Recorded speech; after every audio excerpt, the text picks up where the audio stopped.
Alfred, this federal mandate required businesses with at least 100 employees to make sure their workers got the COVID-19 vaccine or got tested weekly.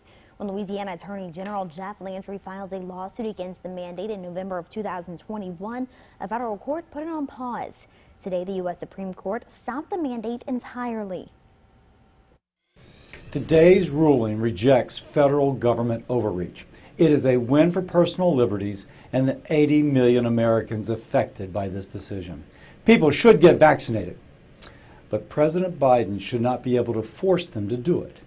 The Supreme Court agrees. U.S. Senator Bill Cassidy and Louisiana Attorney General Jeff Landry both voiced their approval of the Supreme Court's decision. So today I think is a great day. I know that for millions of American workers out there, there is a lot of relief. There's also a lot of relief for employers as well who are facing, the arduous task of basically having to implement this type of regulation. One of those employers, second-generation grocer Brandon Trosclair, who employs over 500 people across Louisiana and Mississippi. Part of the whole reason why we're involved in this case and we're the first ones to file was me as an employer, I should not be interjected and put in place as a vaccine policeman to be put in the position for my employees' personal medical decisions. That's none of my business. Trosclair says the mandate was a massive illegal overreach of the executive branch. Landry agrees.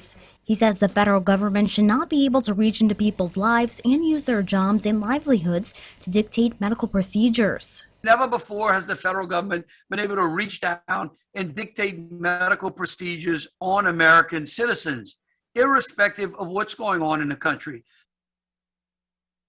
While the U.S. Supreme Court struck down the vaccine mandate for large businesses, the court decided they will allow a nationwide vaccine mandate for healthcare workers. Brett LaFaso, KLFY News 10.